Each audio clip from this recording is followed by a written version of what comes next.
Okay, so let's begin. In today's lecture, we are going to enter into the world of SOI devices. Okay, so many of the short channel effects which we had discussed previously in our lectures, many of the short channel effects were kind of problematic for the operation of the CMOS devices, right? So one of the major problems which would come even if you are not scaling the technology node happens to be the parasitic BJT effect or the latch up. Okay, we discussed that in our previous lectures. Now, one of the easiest solutions to that problem happens to be SOI. So let us understand the SOI devices, how they are fabricated, and what are the pros and cons of it. So in this first introduction to SOI, I'm not going to go into the mathematical details, but we are going to understand this from a physical perspective. Okay. So the first thing that we are going to do for SOI is that if you notice carefully, so this is your MOSFET, right? In a standard MOSFET, you usually have the silicon wafer or the silicon substrate over here. Now, in case of an SOI device, what happens is you will be embedding one oxide layer. So that is why it is called BOX, stands for, let me write the whole thing. It's called buried oxide.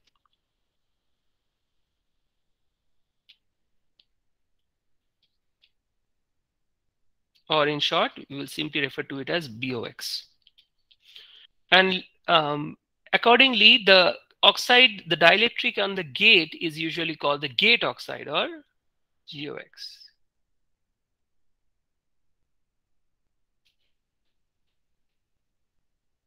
Okay, so this is the very standard way of representing SOI devices. Because before SOI, we never bothered about oxide means basically gate oxide, right? So now we have got two. So if we are putting a buried oxide, so understand that the entire silicon device, this is the N plus P, N plus, okay, source, um, substrate, and the drain, okay, this entire structure is essentially floating, literally floating over a buried oxide layer. Okay, so first things first, you have to keep in mind that unlike the typical MOSFET structure where we were having a wafer, in case of SOI devices you are going to have special SOI wafers. So first of all, what is the full form of SOI? Written over here, silicon on insulator. So if you understand the part where I have put this, where I have encircled using this red color, so this entire device is made of silicon, right? N plus silicon, P silicon, and N plus silicon, right? So this entire silicon device is essentially on this buried oxide, which is an insulator. So that is the reason why the entire device, okay, this whole thing here, this is the entire MOSFET, this entire device and this entire device, both of them are on insulator. That is the buried oxide. That is the reason why it is called a buried oxide, a silicon on insulator. Okay. Now, once we understand that very basic structural component of it, then we will try to understand the various advantages and advantages because of this structure. Now, the first important thing that many of you might be thinking is that then what is the utility of this silicon substrate? Can anybody tell me?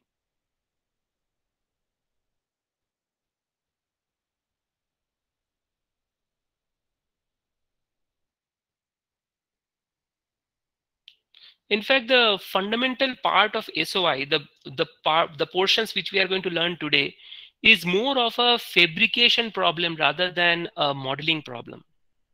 We will understand that very soon.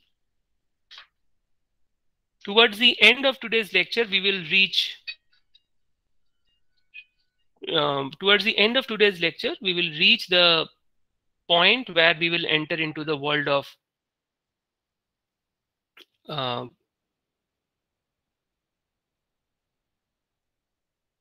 So you are essentially, you would actually look for, I mean, we will be going into the 3D devices, but we will understand like what are the issues related to these devices. Now, the moment we look into the double gate or multi-gate MOSFETs, that is how we essentially arrive at the FinFETs, but that is towards the end of today's lecture. So these topics we will be taking it up further in the future lectures. But as of now, let us understand like what are the fabrication related issues which we are going to face when we are dealing with SOI devices. Okay? So the first question is, why do we require the silicon substrate here? Anybody? So, if we dope that, I mean, if we can take that as a ground plane and we are doping it very high, work function can be changed, and I mean, we can deplete the lower region of the substrates. I mean, So how does it that's matter? a Because this is 100 nanometers, right? As I said, I am not speaking about thin film transistors as of yet. Okay. So why is this silicon substrate there? Because the fundamental question is, since the buried oxide is so large, okay, so whatever potential, whatever doping, whatever you do in the silicon substrate, it is never going to affect the VT or anything like Ashok was trying to say.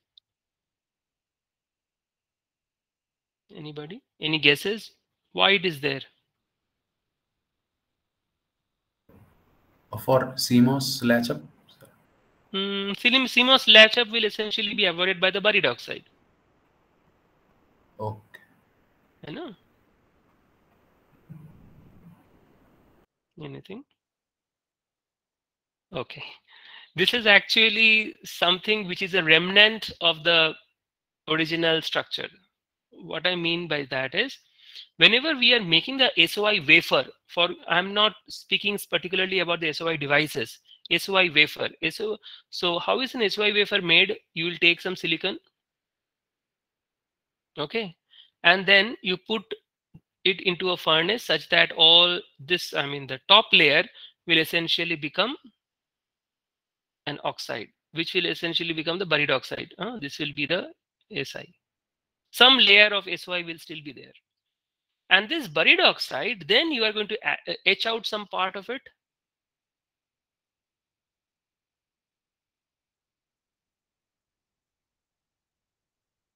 Okay. And once you have etched it out,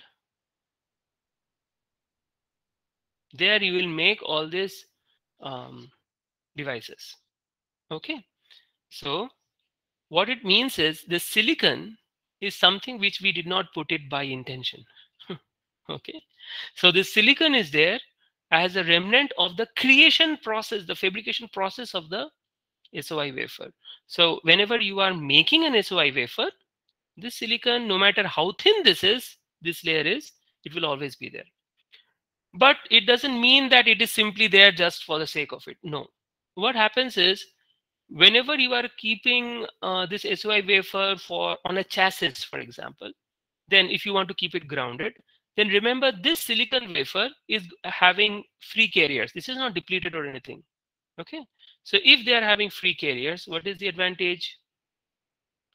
The moment you are putting it ground, okay, this entire silicon wafer is going to have a ground potential. Okay. So the first thing is that the silicon part over here in the substrate is nothing other than a remnant of the SOI wafer creation process, right? So once the wafer is created, this silicon substrate is anyway, it is going to be, I mean, you are not specifically doping the silicon substrate anyway, because it's simply redundant. Okay, because the free carriers in silicon, that itself is sufficient to ensure that this part is at a particular potential. But again, that is also removed in modern technology. We will look into that. Okay, so now comes the buried oxide. The buried oxide layer initially was very large. Initially means when the SOI was in the pristine stage. Okay, then in this case, what are the major advantages straight off the bat? Advantages of SOI devices over bulk CMOS. The first one is there will be practically zero value of junction capacitances. Okay, reason being, this STI, you remember what is the full form of STI? Shallow trench isolation. Excellent. So if you are having the shallow trench isolation between the different MOSFETs, so obviously you, and also you have, what you have done is you have put this entire, all these devices inside the buried oxide. So therefore there is no question of with STI is something known to us, plus STI is not just there. So shallow trench isolation used to be something like that. Okay, in this case, we are essentially this STI is part of the buried oxide itself.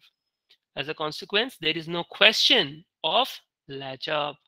Okay, therefore, the junction capacitances N plus P. Now what is happening is this N plus P, the junction capacitances was essentially becoming like that, right? With N plus and the substrate. That part is totally gone because substrate in this case of SOI devices are buried oxide. So our main objective of the SOI devices is that you are essentially trying to cut off, you are trying to cut away the connection between the silicon substrate. Here, as I said, you are isolating the silicon substrate from the N plus regions of the source and the drain contacts. Okay, so that means the junction capacitances will be very, very low. So that means parasitics, essentially meaning minimum parasitics. These are the advantages. Okay. Number two, clearly this is no brainer. Why?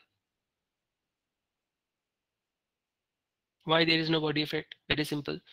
Irrespective of what potential you are putting at this node, it is never connected with the channel, right? So that means whether it is positive VSB or negative VSB, it simply doesn't matter. So the body effect is completely gone. What does it imply? That your del VT, del VSB is always equal to 0. So that means your SOI technology, number one, because of low junction capacitances, it will have minimum parasitics, no possibility of latch up, no latch up, no possibility of latch up. Okay, a parasitic BJT, all these effects, these are the detrimental effects which we had already discussed in our lectures, right? Parasitic BJT, these are completely absent. So if that is there, then the second advantage is there is no body effect. So that means your threshold voltage becomes immune to the potentials elsewhere. So VT is very, very stable. And the third most important part is the soft error immunity. What do you mean by soft error? Whenever you are having, whenever you are using this SY technology in space applications, for instance, when I was at one point of time, I was working with ISRO. So we were essentially designing circuits which are supposed to work on satellites. So in those applications, the moment we are outside of Earth's ionosphere, Earth's atmosphere and ionosphere layer, so what happens is, your satellites are being bombarded 24/7, 24/7 by radiations, right? So what happens is that if there is a radiation, it will essentially reach out to the substrate all the way. Okay, and these radiations are going to create electron hole pairs. Okay, now these electron hole pairs, depending on the biases on the gate terminal, what will happen? Either the electrons will move towards the surface, that is a channel, or the holes will. So suddenly what happens is you will find that the currents have suddenly increased. So that means VT is reduced because of these radiations, but it is independent of the voltages which you have applied. So that means you are getting more current even though you are not applying a particular voltage. So that means your gate control, the voltage control, is actually reduced, which is a very, very bad thing. Okay, Now, if you are having a buried oxide here, so that means you are isolating the silicon substrate from the channel. What is happening is these electron hole pairs, even though if they are generated because of this silicon substrate, they will never have an opportunity to reach out to the main SOI. So this is the SOI, silicon on insulator. Okay. Now the point is, um, this essentially ensures that whenever you have any circuitry which is supposed to work in a high radiation zone, nuclear fission labs, okay, BARC, Bhabha Atomic Research Center, okay, like CERN labs, okay, in those kind of nuclear fission reactions, nuclear fusion reactions, in all those kind of situations, if you are trying to make circuits for that, which are essentially prone to radiation, in those cases, you'll have to use the soft error immunity. So the soft error term essentially refers to the like sudden generation of the electron hole pairs or the carriers because of harmful radiations. These are called the soft errors, and the soft error immunity is enhanced, okay, in the SOI technology. Okay, very good. Now, these are the basic fundamental advantages of SOI devices over bulk CMOS. Now let us understand like what are the practical issues that we are going to face when we are trying to fabricate that SOI device. So as you can understand, the SOI devices are essentially only this part. Okay, the silicon on this buried oxide insulator. So now we are going to look deeper into what is happening in that SOI device, not that the SOI wafer or something. Now there can obviously two kinds of SOI MOSFETs. One is partially depleted and the one is fully depleted. So let us look into the partially depleted one. So let me just copy that SOI device.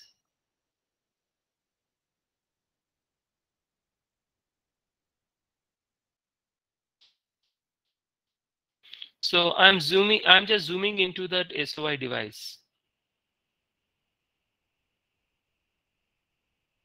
Only this much. Okay. I'm just zooming into one of the SOI device, irrespective of the buried oxide or the SOI wafer. Now, there can be two different kinds of SOI devices in terms of fabrication. One is, notice that this thickness, you can call it as TSOI. That is the thickness of the SOI layer. Okay. Remember, this is, what is that? This is T box. This is the buried oxide. This is the buried oxide thickness. Okay. And this is the SOI thickness. This small thing is the SOI thickness.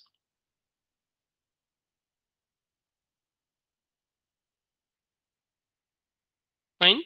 So if this is your SOI, then there are two situations that can arise. One is when you are in, I mean, the depletion layer, okay, the depletion layer is less than the SOI. So let us look into this.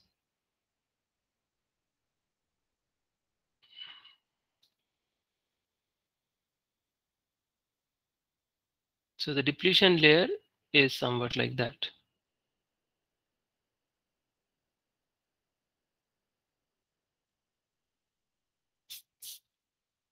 Okay. So if it is like a depletion like that, so that means, what does it mean? That the depletion width, W depth,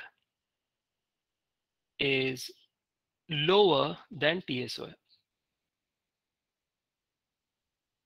So clearly there is a small region here which is essentially, I'll put some other color.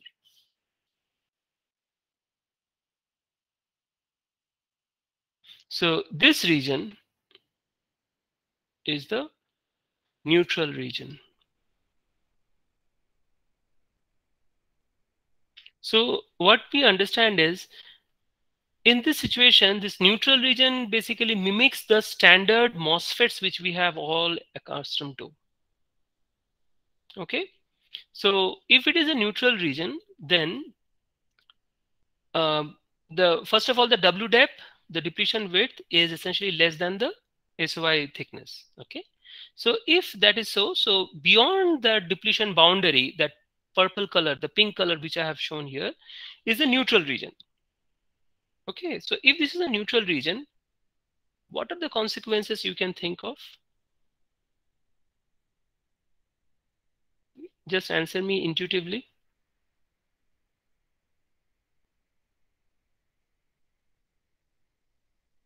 I want you to answer. क्या हो सकता है if there is a neutral region over there?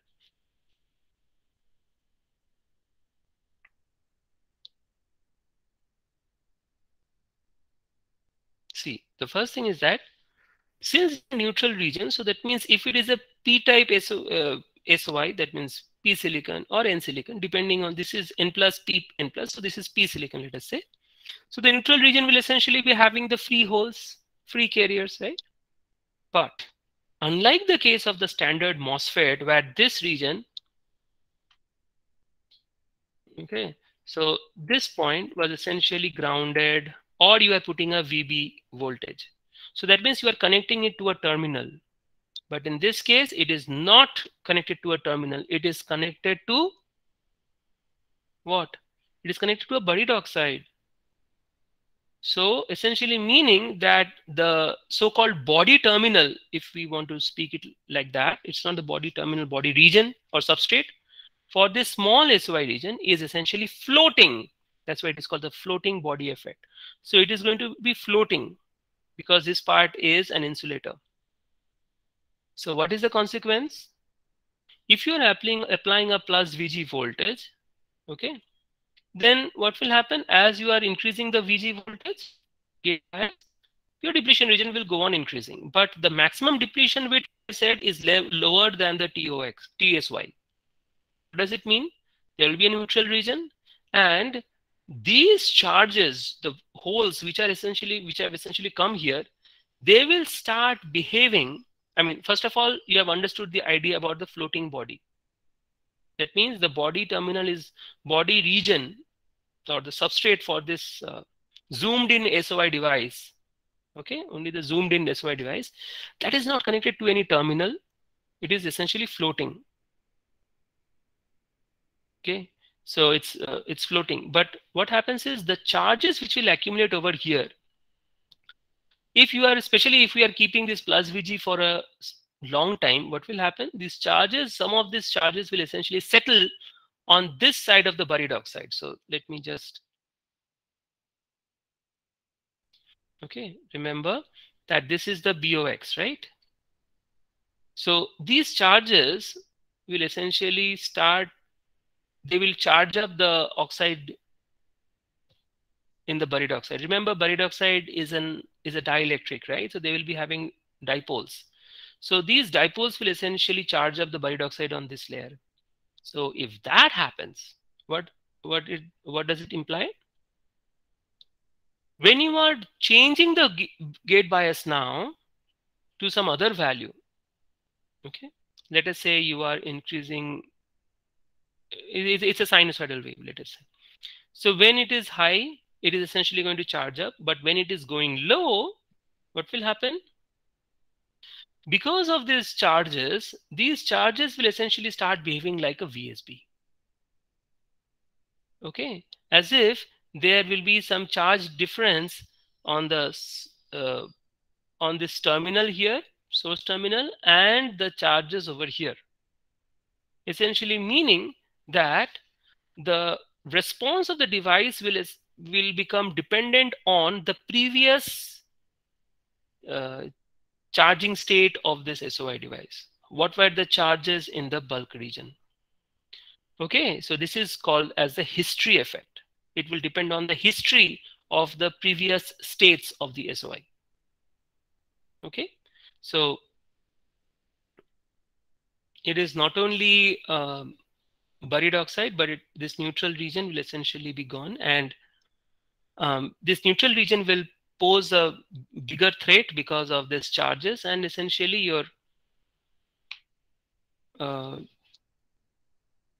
essentially what will happen is you are going to, these charges will start behaving like a body effect, and therefore your VT changes. Okay.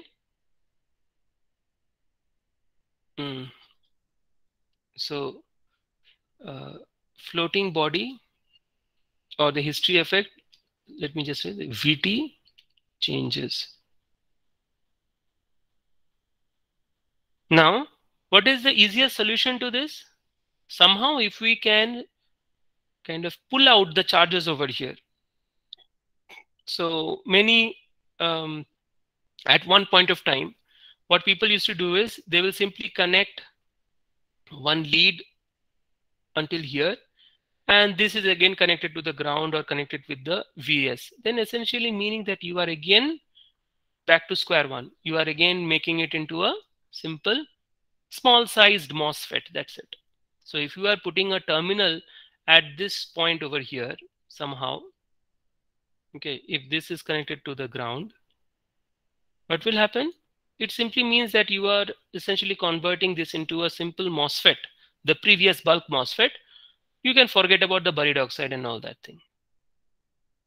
Got it? So partially depleted SOI MOSFET was invented first in the sense like people could realize, people could understand the advantages of the SOI devices. So the first thing that they did was essentially resulted into a partially depleted SOI MOSFET or PDSOI devices, and the PDSOI became, I mean, practically unusable for the long time because of the VT shifts. All right. So PDSOI did not last long. This was a problem which came about because of the basic fabrication technique itself. Because initially people used to talk about doping in the substrate, right? So suppose we are speaking about doping it like 10 power 16, then obviously the neutral region will exist and you are essentially going to have that problem. Okay, because if it's 10 power 16, higher the doping levels. So if it is 10 power 18, the depletion region will be even lesser, right? So if the depletion region is lesser, what will happen? Neutral region will be more, and because of the neutral region, it is going to have a floating body effect or the history effect. So the VT will change every time you are switching VG on and off because of the stored charges inside it. Okay, so the next advancement on the SOI was the FDSOI, fully depleted SOI. So this is the technology which is still ruling in the world right now. So all the technologies which we know, FinFETs, Omega Gates, Gate All Around, all of them, they are all FDSOI devices. Our tunnel FET devices are FDSOI devices. We will look into that now. Okay, so how to avoid this neutral region? This is the major problem of PDSOI, right? So notice the way I am teaching this. So the first one is that if we want to put a buried oxide here, so that means we are cutting off the connection between the substrate and the actual channel region, then we are getting 1, 2, 3. 3 are the most important. There are other advantages also. I am not going into that much details. So clearly SOI devices will be having several advantages. Then when you are trying to fabricate it, the first kind of common mistake that you are going to make is you are going to make it as a partially depleted SOI MOSFET, because you know that this P region is actually doped. But later on we understand that if it is doped, there will be, the depletion region will be less. As a consequence, there will be a small amount of neutral region. Even a small amount of neutral region is good enough to store the charges every time there is a switching on the gate potential. And these charges will exert one history effect or the floating body effect. And as a consequence, your threshold voltage will change. Okay, so this history effect is directly related to the body biasing. Okay, so if you want to avoid this, so we'll have to ensure that this neutral region is not there at all.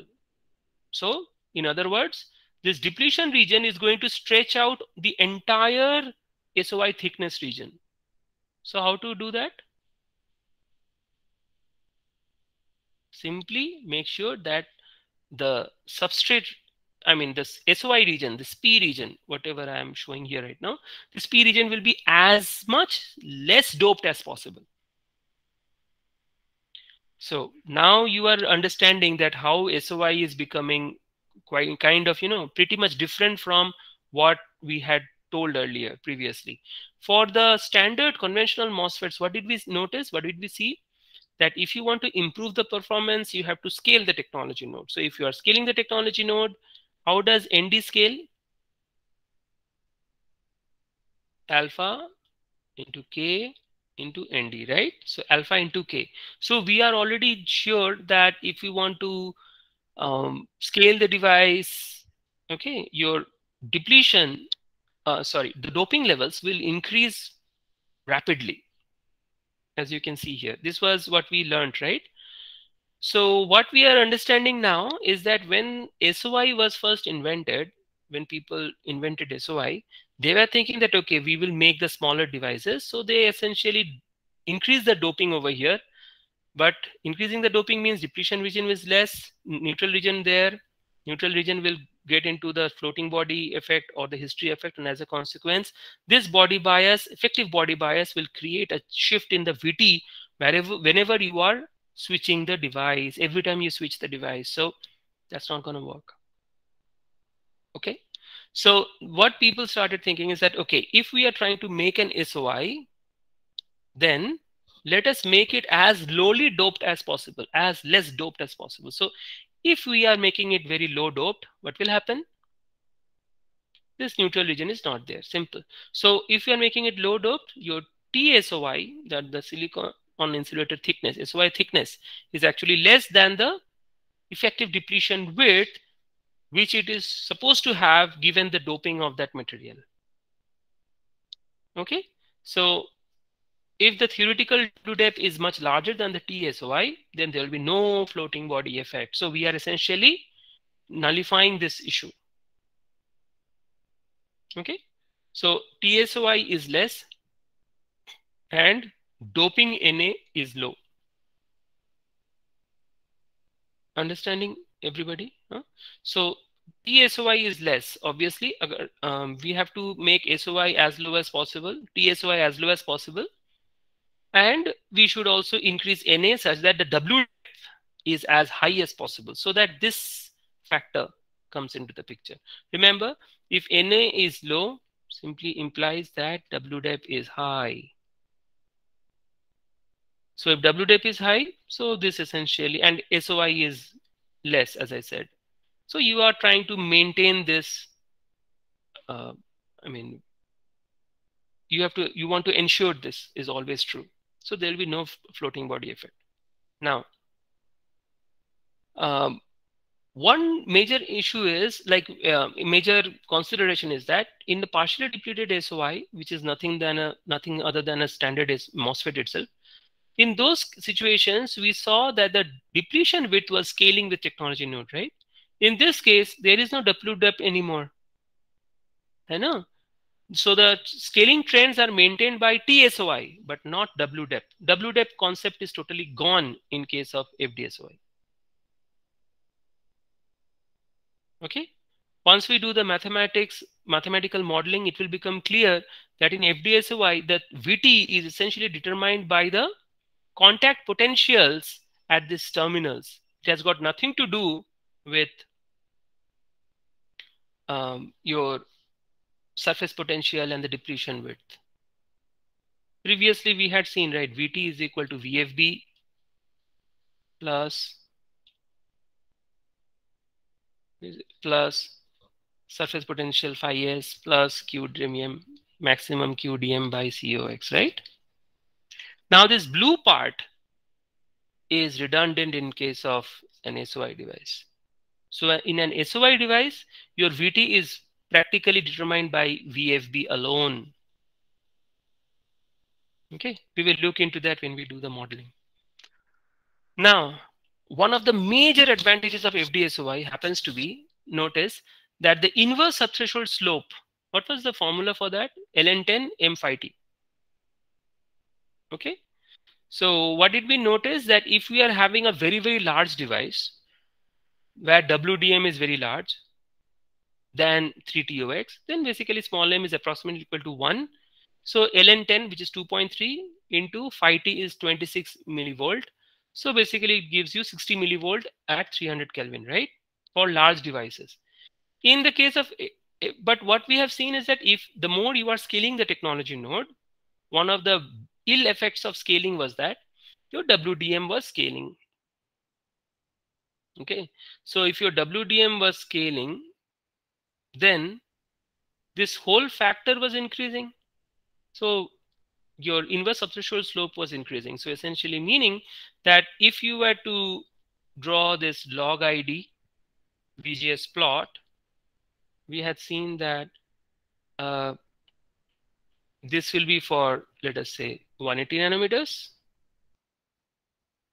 This is going to be for 7 nanometers. So your I-off increases with as we simply scale the technology node, and your off current increases like anything. So if off current increases, your power dissipation, static power dissipation will increase in tremendously in a very, very high fashion. Now, in case of an FD-SOI, what happens is, remember the TSOI is your effective SOI thickness. However, the body terminal, what was the small m? Small m was essentially the body effect parameter, and this relation was essentially determined because of the VSB, correct? So in this case, where is the VSB? VS is here, let us say, and VB was somewhere here, correct? So that means if you are making this buried oxide much larger, what will happen? This is your TSOI. Irrespective of how small this TSOI is, if the TBOX is much larger, you are essentially separating out the VSB like anything. Therefore, in this case, your WDM, the maximum depletion width, will be how much? This TBOX plus this TSOI. TSOI is also effectively depleted, because it is fully depleted. So this entire region is fully depleted. Buried oxide is also a dielectric, so that is also fully depleted. So the net effective WDM will be TSOI plus TBOX. Now, since TBOX is much larger than the TSOI, what will happen? Your WDM is going to be very, very large. So what is the advantage? You are ensuring that with the help of the buried oxide, your effective WDM is very, very large, and essentially your small m, that inverse subthreshold slope, is almost equal to 1. So this is the ideal inverse subthreshold slope you can ever imagine. As I said, you can never get 60 millivolts per decade. This is 60 millivolt per decade, I'm sorry. You will never achieve 60 millivolt per decade in any kind of, practical MOSFETs. But if it is FD-SOI, it is quite possible. Okay, you will be reaching 60 millivolt per decade itself. Why? Because your WDM in your actual device, it is only TSOI. But thanks to this, design aspect of putting a 100 nanometer buried oxide or 200 nanometer buried oxide, you can basically go with this buried oxide as high as possible, as large as possible. So you are effectively increasing WDM thanks to the BOX, buried oxide, and small m will be approximately equal to 1 for all practical cases. Okay, so if we are speaking about thin film transistors in which the TSOI is very small compared to the TBOX. So in thin film transistors, what is a thin film transistor? Very simple. Your TSOI is much, much less than the TBOX. Okay, for thin film transistors, for example, what will happen? The WDM is almost entirely determined by the TBOX. And as a result, small m, that the inverse subthreshold slope, will be approximately equal to 60 millivolt per decade. Okay, since the body or substrate terminal is separated by a large buried oxide. Got it? Now we will understand the concept of a double gate MOSFET. So until now, is it okay, everybody? Now let us think about the situation that we are effectively having one oxide here, as I said, gate oxide, and this buried oxide we are putting at very, very large value for fully depleted SOI. So if we want to have a better gate control, is it possible that we can attach one terminal over here and then reduce the silicon substrate thickness into the same level as the TSOI over here and make this buried oxide also smaller? So what I mean by that? Okay, so what we mean by that is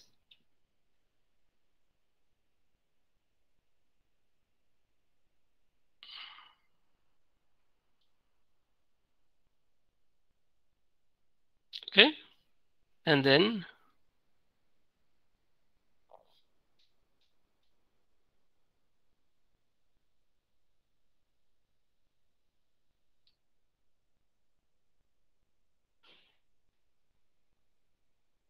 something like this. Okay, so here what we are trying to do is let us do one thing. This is one part where we have put this on the below also we will. So in the middle you are having the buried oxide as usual.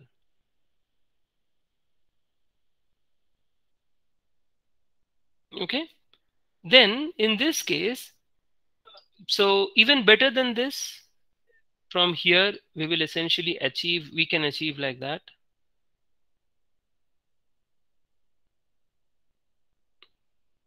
Better still.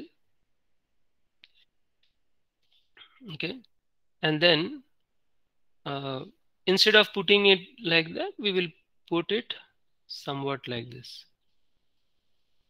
This is, so where is the buried oxide now? This is your buried oxide. And this, what is this? This is your gate oxide, original gate oxide. So in this case, what I have done is we have essentially kind of reduced this buried oxide thickness to the same order, same value as the gate oxide thickness here. Earlier it was from this much. So from here, I have essentially reduced to here, which is the same value as the one which we see on the gate oxide. Okay, then you are left with this kind of a scenario. Okay, and what is this part? This part of the silicon, if you notice, it is essentially floating not only on the top, on the bottom also, similar to the case here. This p-type silicon was floating on, it was essentially having oxide here, oxide on the below also. The only advantage what we are trying to say is we are, instead of putting this silicon substrate, okay, what we will do is we will directly connect, we will remove the silicon substrate. As I was telling you, what was the utility of the silicon substrate? There was practically no one, right? So all we will do is, how to do that is smart cut technique. We will learn about that. Was it done in your ICFT? Smart cut SOI technology? No, sir. No, sir. Okay, so but SOI is the modern technology.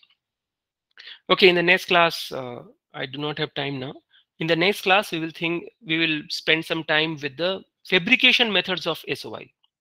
This is called the smart cut. I mean, there is something called SIMOX, CMOX technique. I don't know if you have heard this. The other one is a smart cut. You see, these are the technologies. Modern technologies, all SOI, as I said. Why are you still working on ion implantation and diffusion and all that? Just because it is there in the textbooks. Okay, so now what you do is, if you are having, we will learn about this in the next class. So in the smart cut, in short, what we will do is we will simply cut across this buried oxide layer. There are other methods also. Smart cut is so if you are cutting it, so that means this is silicon substrate, which was nothing more than a kind of a remnant of the previous wafer, right? So the wafer, SOI wafer technology. So basically, if you are cutting it away, you are essentially having an oxide on the top, oxide on the bottom. Got it? So you will essentially end up in this. So once you have essentially cut it out here, let us say, and all you have to do is just make one terminal. Okay, so this is the rough idea, but we will learn about it in more details. Exact what is the meaning of CMOS, what is the meaning of smart cut, and there are other techniques also, which I myself forgot because I am not into fabrication. So, but smart cut is something which kind of we are I mean, FinFETs and all are made with smart cuts. Okay, so the smart cut technique is the current state of the art in fabrication. For example, FinFETs are the state of the art in SOI, this one. Similarly, how to make that is smart cut, that we will learn next lecture. Okay, so now what we will see is that once you have got this kind of an architecture, then clearly we will call it as a double gate. Now, there are two kinds of double gate. One is called symmetric.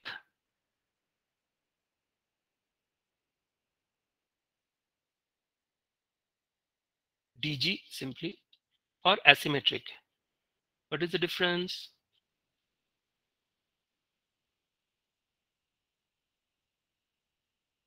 Different level of controls. Not really. I mean, what we usually do is, in one case, we are simply going to short them up. That means the front and the back gate. Okay, they are the same. This is your VG, this is your VS, this is your VD. Okay, so that means in both these terminals, you are essentially applying the same VGS. Understood? So this is a typical case of the symmetric DG. Okay, asymmetric DG, as you can clearly guess, basically the same thing.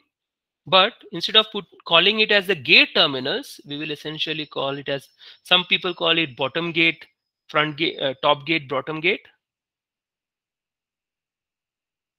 I prefer to call it front and bottom. These two potentials are different. Okay. Now, usually it turns out that when we are trying to use, unless you are going for specific applications where you require these VF and VB to be different. Okay, so let me just write it. Sorry. Unless you specifically require this VF and VB to be different, when you are essentially, mostly when people are using this double gate MOSFET as a replacement, as a replacement over a standard conventional MOSFET, people will be using the symmetric DG everywhere. Okay. Now, before we conclude, remember this inverse substitution slope, I forgot about this. So what is the advantage of this? Many of you should be thinking about it, but nobody asks. So if we are saying that the inverse subthreshold slope is equal to 60 millivolt per decade, small m equal to 1, then why the hell are we even interested in this SOI and all this business? Take a large device. What is the problem with that? The problem is that scaling is a fact that you have to scale to get improved performance. But the problem is, the more you are scaling it, small m is going to increase like hell. So if you are using FD-SOI for a scale device, you can still achieve 1, or the minimum subthreshold slope. Got it? So that means if you are scaling the technology node, there is no way by which you can get the minimum subthreshold slope in case of a conventional or standard MOSFETs. Whereas FD-SOI still can give you the benefit of a larger technology node, that is minimum 60 millivolt per decade inverse substitution slope at, let us say, 45 nanometers. Got it? So that means FDSOI is the only way you can still continue the scaling trends. That is the reason why you have 7 nanometer, 10 nanometer, 14 nanometer, 16 nanometer, FinFETs and all. They are all FDSOI. Okay, I'm almost running short of time now. Okay, got it, everyone? So asymmetric DG, for example, in our devices, tunnel field effect transistors in our GOTFETs, I'm just sharing it with you. If you are interested, you can go to my website and check out those papers. It is one of the highly cited papers from our group. Ramakant, he has already submitted his thesis. So in case of a DG, what we have done is we have simply extended this more towards the source side. That's all. But more about it later. So as of now, just think, in case of an like tunnel FETs, what we have shown here is that if you are shorting these two together, obviously you are getting a double benefit.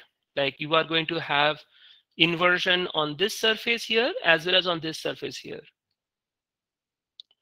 right? So that means your VT will be lower. So this we have called it as the LVT device. That means low VT transistor. Okay. In the same device, notice in the same device, what we are going to do is we are simply going to change the terminals.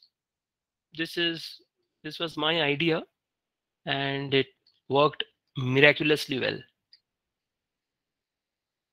In fact, those of you who are in my research group, I will ask you to work on this as well. On the same device, so earlier, what was the situation? We were having this grounded. This was connected to VD. So now, here, this is connected to VDD as usual. This is connected to the ground. But in the same device, if we connect the back gate to this, and you are putting this as VG. So here it was VGS, right? You are getting what will happen? You are not going to get an inversion on this surface anymore. The inversion will be over here. You know what is the result of that?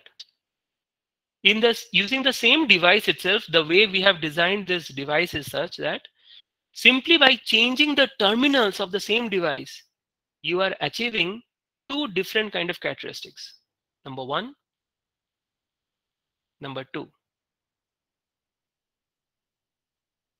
So number one will have a lower VT. We will call it VTL. The other one, we will call it as the VTH. So this is high VT transistor or high VT transistor, HVT. That means we have engineered this device. The papers are already published. What we have done is just by we have engineered, I mean, literally, we have designed the device in such a manner that the same device is providing us with two different VT. So as and when required, it is just a matter of changing the terminal contacts and you will get the different VTs according to your applications. Then we applied this we call as the dual VT transistor. Dual VT GOTFET. You check out that paper if you are interested. It's available on my website. So dual VT GOTFETs. So dual VT GOTFETs have found immense application in ternary logic. We have built ADCs also, ternary ADCs, ternary logic ADCs. Okay, so this was a major kind of breakthrough work in our group. So we are planning to patent this. Okay, so now, so you can understand, so this HVT is a typical example of an asymmetric DG. Of course, this is GOTFET, but you can understand that if you are applying the same thing for a MOSFET, you are going to have an asymmetric DG. If you are doing it for a symmetric DG, it's basically the VTL, low VT transistor. So as now you can realize that whatever you are learning right now towards the fag end of this entire semester, now you are coming to the state of the art. This paper was published in, I think, 2020 or 2019, I forgot. Okay, so this is the state of the art in research right now. Then, so far so good. So double gate is giving us better gate control. This drain induced barrier lowering and all those things will be much lesser. Short channel effects issues will be much lower in case of double gate. Excellent. But the problem is the intrinsic delays will still remain the same as a single gate MOSFET with the same channel length. Why? Because CV over I, right? So this V is essentially VDD. So C over I, as you can understand, that if you are applying two gates here, yes. So basically these two capacitances are in what? Parallel, right? This is the common node. So 1, 2. Now this is anyway shorted over here. So you are essentially having two gate capacitances or COX in parallel. So that means you are effectively getting a twice CG value in this. How about the current? You are having two different channels, right? So effectively you are getting a double of the current ID. So these will simply cancel out. Effectively meaning that as far as your intrinsic delays are concerned, you are going to have the same delay as the single gate MOSFET with the same channel length. So you are not at, it's not, double gate is as such not advantageous in terms of your delays. Okay, but the fan out and all of them will increase because there is an increase in the currents, right? So all those circuit designs, we will do it in the next semester. Okay, what are the new circuit design techniques using SOI and all that. Now, how do you essentially think about the orientation of these like double gates? Ideally, you might be thinking that it is not ideally, like intuitively, you will think that if you simply reduce this buried oxide to the order of the gate oxide, excellent, you will end up in a device like that. Very good. But in order to do this, imagine that you have to essentially do a metallization layer at the bottom of your wafer like that, isn't it? Which is impossible. It's practically impossible. It's not possible for you. And even if you do it, it will definitely end up with an alignment issue. That means this alignment here is not aligned with the top, the way you have done source and drain. It is not a self-aligned process at all. So what is the issue? And remember, these are all SOI devices, thin film transistors, like very, very short channels, small scale. So what happens?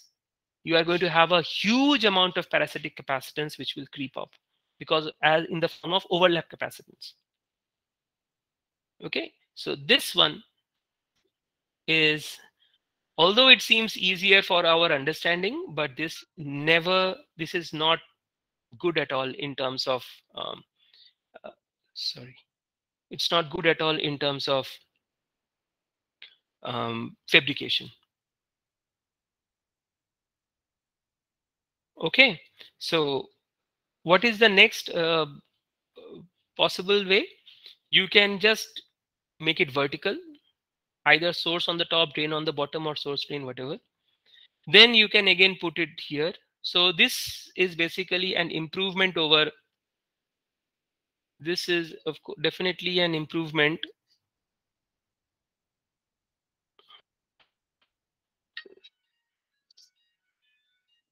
This is definitely an improvement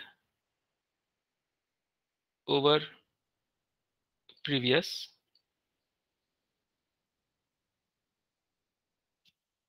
This is definitely an improvement over previous because since you are doing it on the sides, it becomes easier for you to ensure that they are perfectly aligned. But still, it's not perfect.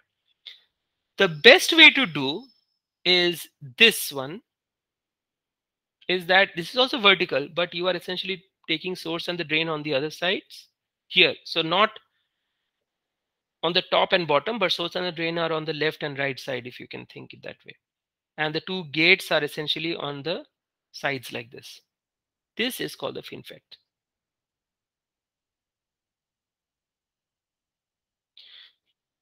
Okay, so what we understand is that the modern technology, that is the FinFET technology, is nothing other than a double gate which is applied sideways.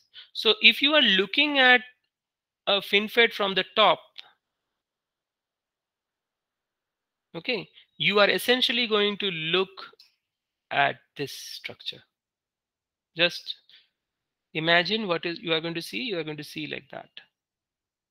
Probably drain on this side, source on the other side. That's okay, but you are going to look at it. So double gate structure, the DG, the practical implementation of double gate is actually the FinFET. Okay. So that's all for today. In the next class, we will go deeper into the FinFETs and double gate architectures. So the basic SOI, the PDSOI and FDSOI is good enough for this much, I think, because PDSOI, as I said, it did not even come into practicality. So FDSOI has got real significance. So in fact, this DG MOSFET is an FDSOI. As you can see, this is fully depleted. So FinFET is nothing other than a double gate when we are looking in a vertical direction. Okay, so in the next class, we will look into FinFETs and the multi-gate SOI devices in general. Okay, that's all for today. Thank you. So by the way, tomorrow I am taking a leave because of some urgent medical things. So I'll meet you on Saturday, and I'll probably take the next few lectures will be on FinFETs and multi-gate structures only. Thanks a lot.